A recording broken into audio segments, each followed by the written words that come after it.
Welcome to Falling into 40 with Bailey and Jessica. Welcome back to Falling into 40 with Bailey and Jessica.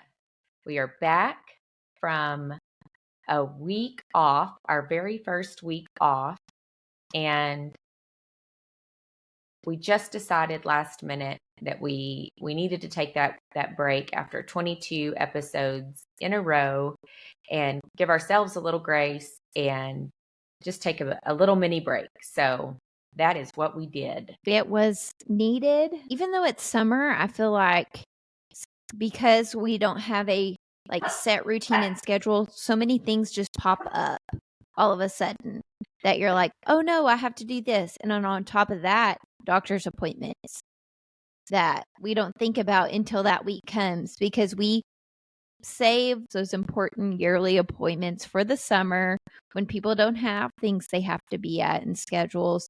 And so I feel like this has been a time to kind of catch up on all of those things as well. So yes, last week was definitely needed. It was.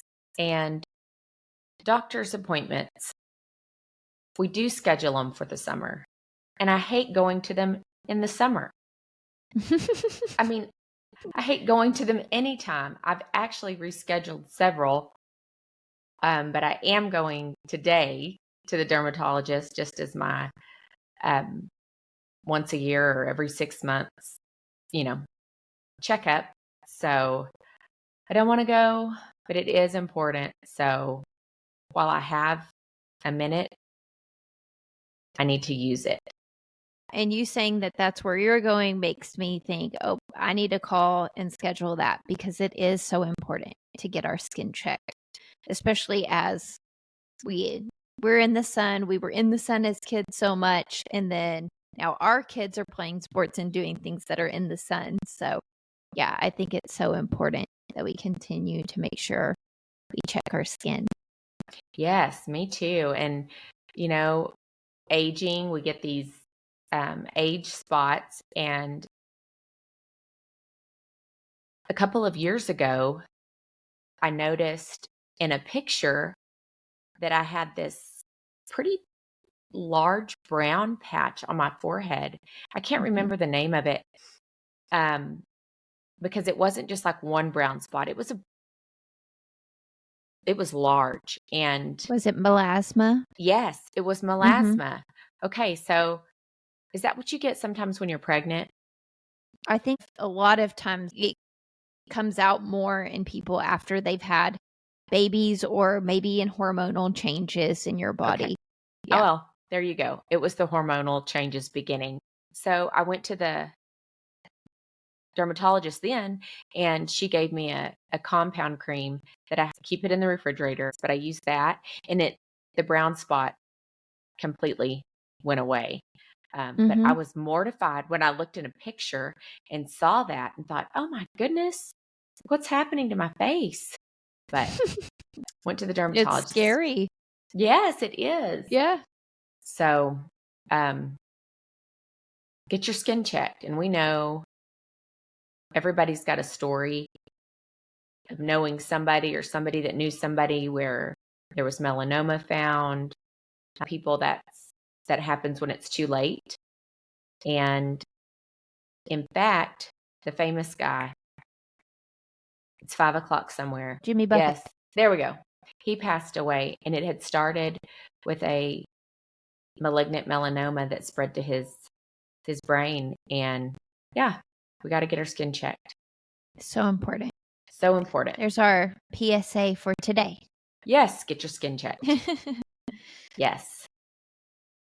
Also, we just went on a girls' trip together with two of our other very, very good friends.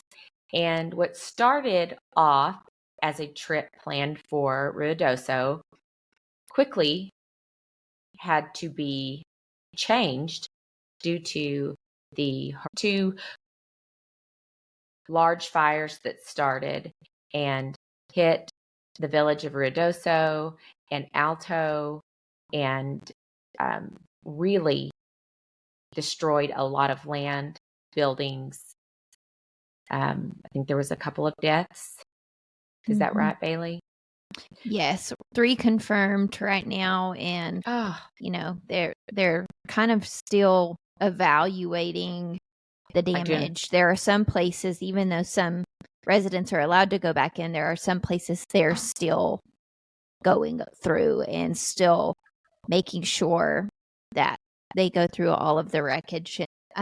We have a home away from home there. We have a lot of friends that have home away from homes there. We were blessed that our home was safe and was not damaged, or the fires actually didn't get super close to us, but we do know a lot of people that suffered a lot of loss, and the community itself suffered a lot of loss. I know they thrive on the people traveling in and visitors and tourists, and I think even just shutting down for a period of days just changes the livelihood of so many that count on that tourism and things like that. So even though maybe their homes weren't destroyed or their businesses weren't destroyed, just having to shut it completely down for so long, I think is detrimental to them and their livelihoods as well.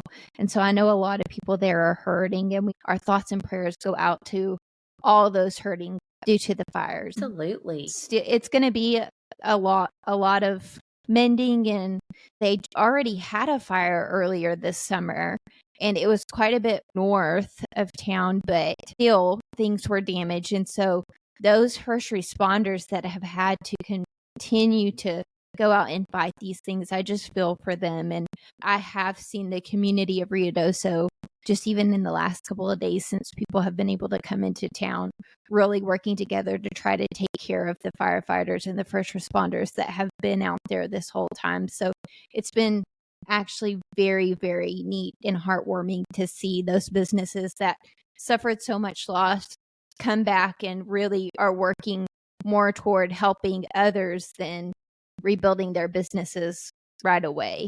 And so I think that is just such a testament to those people and who they are. So it's pretty neat.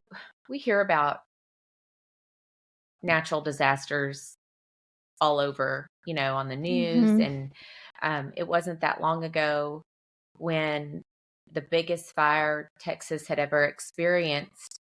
Was that May? I feel like it wasn't too long ago. But Texas is a huge state. So I didn't see that damage, and it wasn't as personal, I guess, because I know so many like you who have homes there or who do live there that were affected by this. And so it just hits a little bit closer to home, I think. But yeah, prayers to Ruidoso and the reservations there that are just trying to figure out where to start on their rebuilding process and figuring out, what the next steps are in this. So yes, prayers for Ruidoso and the rebuilding, and hopefully they all get their plans together and figure out what to do quickly and are able to rebound. So with that, we decided last minute to go to Santa Fe. And I had never been to Santa Fe. And I didn't know that it was not too far away. I mean, it was only about an hour and 15 minutes further, maybe, than our original Ruidoso plan. So, like I said, Bailey, myself, and 2 of our very best friends went and had the best weekend. It was relaxed, fun. We laughed so hard. And it was just wonderful. We went to a museum called Meow Wolf, and I had never heard of it. Bailey is the one that brought it to our attention. We went, and it was pretty cool. It was fun. It was something that I wasn't sure. I had heard lots of great things about it from other people who had experienced it before or who were going there because of that. experience. And it was neat. It was not what I was envisioning, even just looking at the marketing for it and the website. You have to go in and see it to understand what it truly is. It's like escape rooms / museums / crazy interactive experience. It's pretty cool. It was pretty cool. I didn't really know what to expect either, but it was more of kind of like a mystery. You have to figure out, and I haven't looked at all the other locations, but each location is different. And so you go in and you're trying to figure out what happened, right? I don't know how else to say there's like a mystery. Yeah, there's a mystery you have to try to solve, all the while looking at the art / just being immersed. Yes. Yeah. There was so much visually to look at. The colors.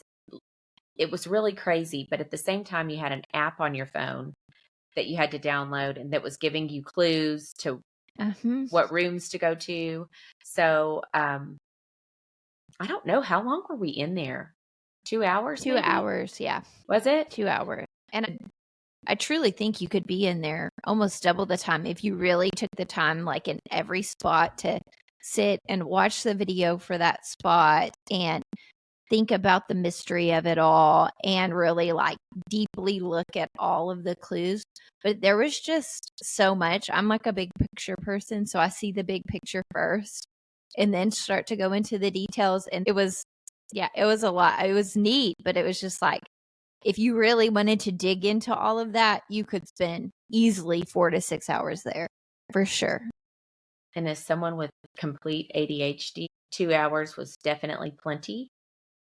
I enjoyed it, but I was like overstimulated. I mean, it was just like I couldn't really work on solving the problem or the mystery because I loved just looking around. But the whole point was to kind of figure it out. So yes, I still enjoyed it thoroughly though, because it was so different and so cool. Definitely unique. If you're in an area that has a Meow Wolf, we recommend it. Yeah, it's worth going. It's worth going. Let's talk about how amazing the weather was. It didn't get above 72, I don't think, for us. And it was such a nice escape from 100-degree dry heat temperatures. It was glorious. It was. It got down, I think, to 52 or 3 during the night. We had thunderstorms, but they weren't big, loud thunderstorms. It was just like distant rumblings and lightning. It rained pretty good both evenings, I think, and one morning. Yes. Like a good shower. And it sprinkled on and off the whole time. And it was just beautiful. It was so beautiful. Yes, not the type of rain that you needed an umbrella, just the type of rain you enjoy. We sat out on the patio our first evening for a couple of hours. And I mean, truly, I could have sat out there longer. And it was just raining around us. And it was so peaceful. I mean, the whole trip in of itself was peaceful. And it's really like the peace my heart needed, for sure. At first, whenever all of the news of the fires were coming out, we were supposed to leave within a couple of days. I was so bummed. And I was like, man, we're going to have to cancel this, which, I mean, worst things, you know. I felt selfish because I was thinking, no. And I felt horrible because of that exact thing. I mean, people's homes are being destroyed. And I was thinking, well, maybe it'll stop by the time we go. Yeah. Anyway, it didn't. But we got to go, and it was peaceful. We tasted chocolate at Kakachawa,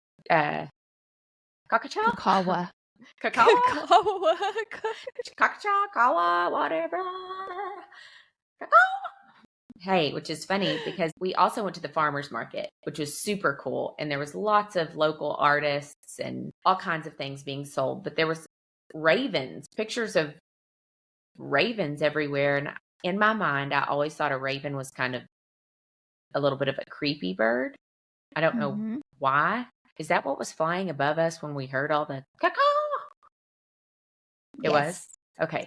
Yes. So, And at the but we, restaurant, there was one on the building above us calling. yes. Okay. Yes. So, anyway, we looked up the meaning of the raven, and isn't it they're considered wise? Yes. And isn't there like some meaning behind it in something like it could be your ancient one visiting you, or wasn't there something like that when we There looked was it up? something, but yes, it is a definite sign of wisdom. Sign of wisdom. So Yes. that was really cool. And the farmer's market, I really did enjoy that. I bought some gifts for a few people that appreciate little handmade crafted things. So that was fun. And what else did we do, Bailey? So there's so much history in the town. And so we went to the Loretto Chapel and saw the famous staircase there that, the story behind it is throughout the building of it. They prayed to the saints, and a man came after 9 days and built this beautiful staircase and left with no thanks or no payment, just built the staircase and left. And now it has handrails and things, but I think when it was originally built, it was just the staircase. And the way it was built and constructed was unlike anybody had ever seen. And he only had a hammer, I believe, and some nails. And that was it. And the type of wood that it is and different things behind the story lead them to believe that it was possibly a saint that was sent to them to actually build the staircase. And it was beautiful. Yeah, it was really neat. And just going down in that old Santa Fe downtown's area was just super neat. It was neat. And it was tight. I was not expecting such a tight little plaza area. But it was unique and it was beautiful, and all the Pueblo buildings. And it's always weird to me when we travel away from our hometown and how quickly you can be in a totally different environment and it feels like you're in another country almost. Right. Because the environments are so different. Yes. I loved it. It was just wonderful. We had good food, great food. We kind of shared one night, kind of sampled everybody's, and it was just great. I was trying to tell my mom about, we were just sitting there. There was no wind. We were outside. There were no flies or mosquitoes. And it was 70 degrees, and it almost felt like we were inside somewhere. It was so beautiful and perfect. Like, it's hard to describe, but it was just beautiful. And these are the kind of trips that we think, and that Bailey and I have been talking about when we talk about friendships and taking the time to nourish yourself, that these are the kind of trips that are necessary. And we didn't spend $1 million going on this trip. It was when you find somewhere to stay and you have a small group of people, there were 4 of us, and splitting up the cost of our house that we rented. It doesn't have to be flying out to New York City on a girls' trip to make it memorable. If you can do that, that's wonderful. Do it. But we all have lives and we have kids. And so we left Friday morning and we got back Sunday late afternoon, early evening, and perfect amount of time, not a gazillion dollars spent, enough money spent. And it was just perfect. That I was even just telling my family, in the grand scheme of things, the cost was very low, and it didn't matter one way or another to me. I just wanted to go and enjoy it, because always leading up to something like this, and you may feel the same way, you want to go, but at the same time, you start to get that mom doubt in your head. Are they going to be able to handle it with me gone? Are they going to be able to follow whatever or do whatever? And thankfully it's summer, which makes it a lot easier, because there was no real routine or schedule that they had to be in, but just like day to day things that you take care of. Are they going to be able to do it? And in the grand scheme of things, I got home and there was really absolutely zero to worry about. They fed themselves. They had pool days. They actually cleaned the kitchen and did a really good job. I was worried for absolutely nothing. Again, during the school year, it is a little harder to get away with schedules and things like that. But yeah, it made me realize I shouldn't worry so much about, are they going to be able to handle it without me here? And that's the first thing usually that I worry about when I'm going somewhere. Is like, I don't know. I don't know if they're going to be able to be okay with me gone for that long. But in the grand scheme of things, they were just fine.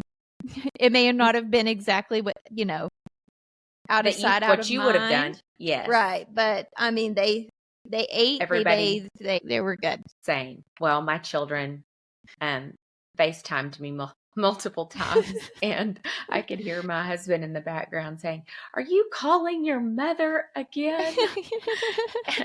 And we eat at my mom's on Sundays, and they still went ahead and went over there. And my mom said that at one point she heard my husband saying, "Is he sneak calling mom again?" And so anyway, they were glad I was home. But I will say one thing that it just really warmed my heart. I was the driver, and as I dropped each friend off, they had like a welcoming committee. And it made my heart feel good to know that every house that these 3 people that I love so much got dropped off, and their families all came out and were so glad that their person was home. And so for me, I don't know. It meant a lot to me to see that everybody was welcomed home. And it was just nice to see that somebody, whether it was a sister and nieces and nephews and a son, or your 3 all coming out. Our other friend's husband and son came out. I mean, it was just sweet. It was just a sweet thing. I think it does kind of prove and go to show how much we did truly need it and how much it is so necessary to take some of that time away. A little bit of absence and a little bit apart does kind of make you appreciate more and appreciate those people more. And I think as the mothers, we are the ones who don't really ever really take a lot of absence or much time away. And so it does validate that it is important and everybody in the household is important, and you miss them when they're gone.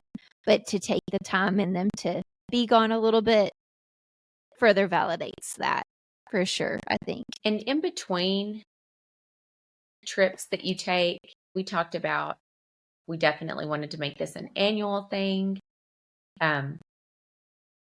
So we can count on it. We can look forward to it. We can be brainstorming and know that we do have a little weekend that we're going to get to take. But in between these big trips, I think we need to set aside time. I don't know if it should be like every 2 months. Maybe you can't do a specific set the time, but do go out. We live somewhere where we could go do something in town, or we could drive 45 minutes and go to the pottery and paint something one afternoon together. Just little things like that. I think little dates, moms and wives, women, I think in general, do a lot for other people. And so it is important to remember to let yourself sit back and just laugh with friends and do something enjoyable. Whatever that may be. Maybe it's just getting together for coffee. We've talked about that. And I always feel like that sounds like such a lame thing, but it's true. I love getting together for coffee, but I want to do just a little bit more than coffee. I do want to go make special dates with my friends every now and then, and get off my old lady schedule where I like to be showered by 7:30, 8 o'clock. Life is short, and I think that you don't often get a group of friends, if you find your group or your tribe, as everybody likes to say, I think you should cherish them and don't let busyness be the excuse. Make the time, set the dates, find a friend. If you don't have one, we've talked about that too. You got to find a way to connect with others. And their best friendships, the greatest ones, are never built overnight. It takes really getting to know somebody, being a good listener, and being a giver and not always a receiver, and building those things up. So I feel like everybody has opportunities to make friends.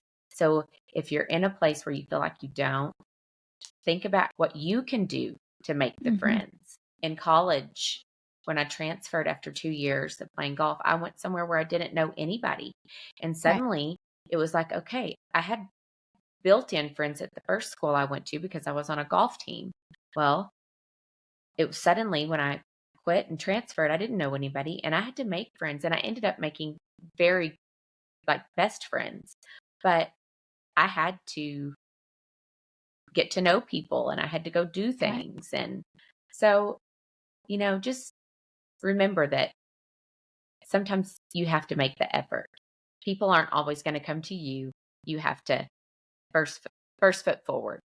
Some of my lowest points in life, kind of like you said, were times when I didn't really have a tribe. I hadn't really found my people yet. I had in and out people who supported me, or maybe I had several friends move away. A lot of my friends were in jobs that I had. So we went on different paths in our career.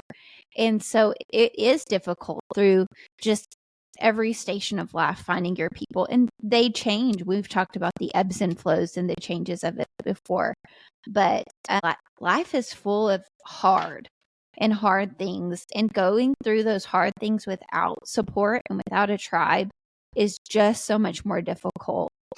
And if this trip was not validating for any other reason than to just know how much my heart needs the laughter and the peace and just a little break from life and the things that life throws at you. It was just such validation for that, because again, I could kind of feel myself before this trip getting, a little bit short with my family and a little bit over annoyed with small things. And just in that little couple of days of going away and coming back, I've kind of checked myself and thought, you know what, life could be a lot worse, and just have been able to appreciate them a lot more and kind of think about things and put in perspective things a lot more, because I could feel myself getting a little temperamental and short, and you don't want that to affect your relationships and your households in a negative way. So it's so important just to have people in your lives to get you through hard times, but also to break you from the monotony of life so that you don't end up losing it on your family. Yeah. I mean, living with people is hard. And I mean, it is. And all of it's hard. But I do think it was good when looking back on this trip and I look at the four of us that went, I can see how we each needed it in different ways. And I think that really at this season of life, and I think it's probably true for all seasons, there is always something hard going on, whether you bring it to surface or not, whether it's talked about. There are things that are hard in life. And I know the hard things that are going on with the three of you that went. It doesn't even mean that it was talked about. We're friends enough, and the conversations that we have, we know the hard things that are going on, and it's good to be with your friends and know that everybody's got something, bigger going on. But the four of us could lean on each other for just 2 days and let go of those hard things or talk about them and just enjoy enjoy ourselves, like escape for just a minute. And so I'm really thankful that we were able to do that. Mm-hmm. I know that there are things in life that prohibit people from being able to do those kinds of things. So I am truly grateful that we were able to go. And I haven't gotten to journal yet about it, but I need to, because I don't want to forget any of the funny moments, because there were so many. There were absolutely so many. And it was one of those laugh so hard you're crossing your legs, and like Yep. like silent laughing, maybe a few air kicks, like because you're laughing so hard. Anyway, it was just that good. So, And laughing in public, and yeah, loud laughing in public, maybe disturbing other tables, but that's okay. it's necessary. It is. And now it's a good reminder that if I'm out eating and there's a group of people and they're all laughing really hard, try not to be annoyed, but look at them and think, man, I'm glad they're having a good time together, because everybody needs that. So I think with that, Bailey and I do want to, in the near future, talk about a few more serious topics. And we know that 2024 is an election year. And so that's something that we're going to throw your way. Not necessarily opinions, but just what's going on in our country and what we're facing and those types of issues. We also want to talk about health, processed foods, what we're putting in our bodies, kind of dig a little deeper into that.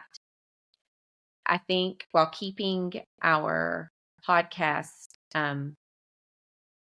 always kind of going back to the season we're in, it's also important for us to talk about some of the current event issues that we have going on. And of course, health is always going to be important. So we do need to talk about those things. I also want to talk about addiction. And I think we've talked about it, but I really need to talk about my story of my journey of alcoholism and how I got to the point of where I became an alcoholic and how I got better. But I think that people need to hear a journey story, not just the healing part of it, but just how it happened, how I got there. Because as we know, people all over, especially women, are living with alcohol being a big problem in their life.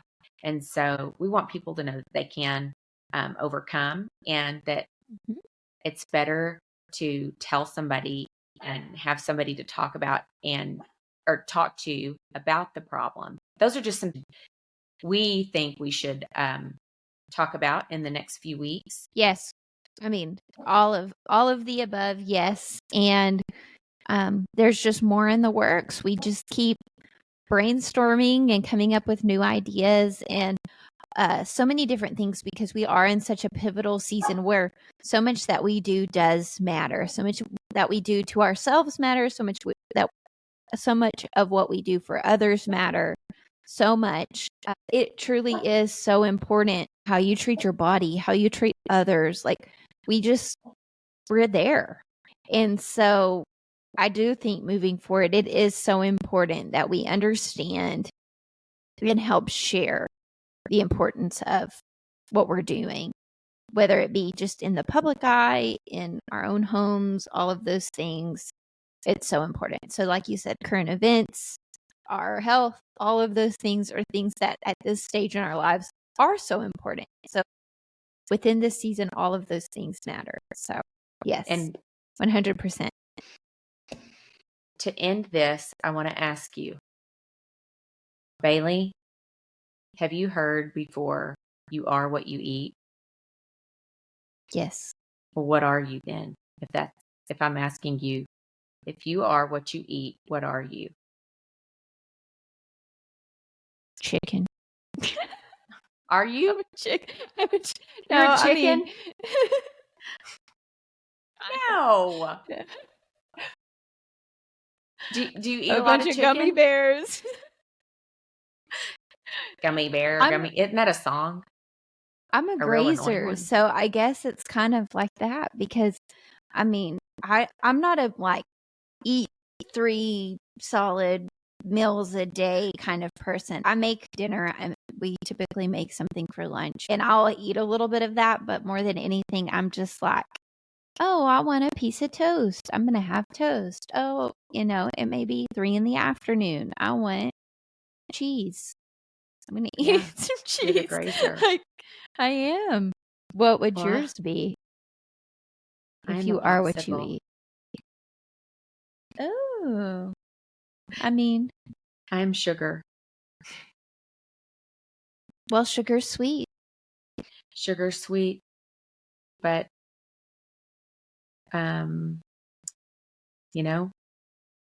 it is like the enemy of all enemies when consumed to your body. So Yes. we definitely need to talk about those things.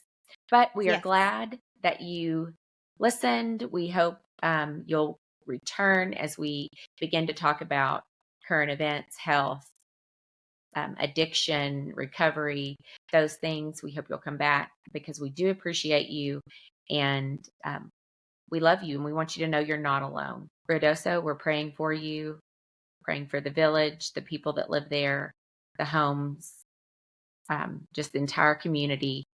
And to our listeners, we love you and we hope you have a great week. We are so thankful. Bye. Bye. Thank you for tuning in with us on today's episode of Falling into 40. You can find us on Spotify, YouTube, and Apple Podcasts.